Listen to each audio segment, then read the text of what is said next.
رمضان تجلى وابتسما طوبى للعبد إذا تنما.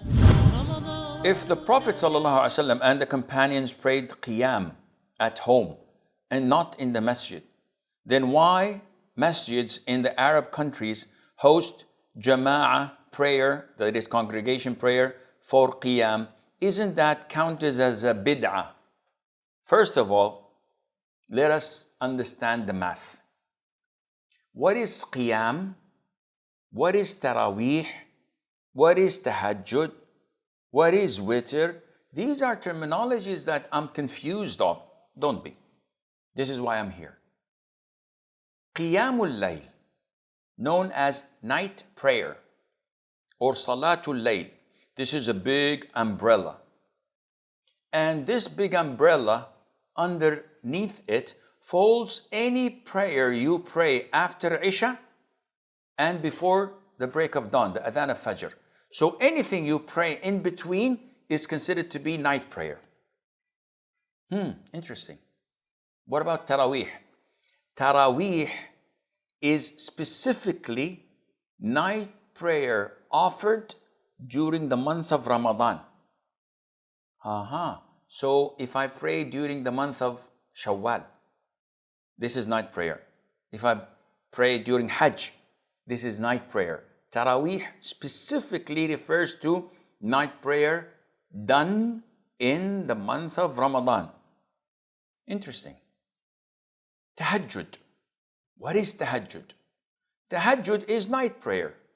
The only difference is that the majority of scholars say that Tahajjud has to be preceded by sleeping. So if I pray after Isha at 9 o'clock for 3 hours, is this Tahajjud? They said, no, this is night prayer. But if I sleep after Isha for an hour or 5 hours, and then I wake up before the break of dawn, and I pray for an hour, for a half, for 3 hours, for 4 hours, is this Tahajjud? Excellent. Why? Because to wake up after sleeping is far difficult than to pray without sleeping. So I'm already awake.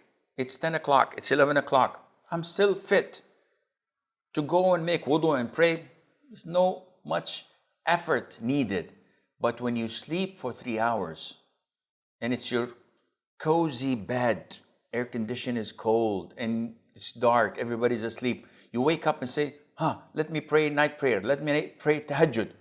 Shaitan is whispering in you, he said, come on. Night is long. Sleep and wake up after an hour or two. And you go back to sleep, you wake up only after Fajr. It's difficult. It needs guts.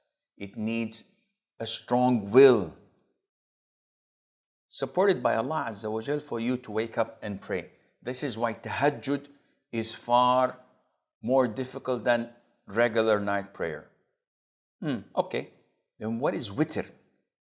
Witr in Arabic means odd. So 1 is Witr, 3 is Witr, 5 is Witr, 7 is Witr, and so on. But usually it refers to a single rak'ah or 3 rak'ahs, because this was the habit of the Prophet ﷺ, who said night prayer are in twos. 2 offer salam, 2 offer salam, 2 offer salam. And then the Prophet says, if you fear the break of dawn, then conclude this with 1 single rak'ah, which is witr. So the total would be 11 or 21 or 51 or 55, 57, whatever number. It's odd because you've added 1 single rak'ah to the even numbers of rak'ahs prayed earlier. So this is witr. And if you understand all of this, you will understand that the Prophet himself ﷺ offered Taraweeh. We've mentioned this earlier. He prayed 3 or 4 nights, leading the companions in congregation in Ramadan. Then he stopped. But he continued to pray the whole night in the last 10 nights of Ramadan. And this is why in the Arab world, as you referred, the Muslims pray the first 20 nights in Taraweeh. When the last 10 nights enter, they would increase the pace and put it in high gear so that their ibadah, their forms of worship would be increased. So in addition to the Taraweeh, they offer Qiyam, which are connected. There's no problem in having a gap in between them where people would go and eat or have a good night's sleep and come back to conclude it with Qiyam al-Layl, which is known as well as Tahajjud. This is not a problem and it's not a bid'ah, inshaAllah.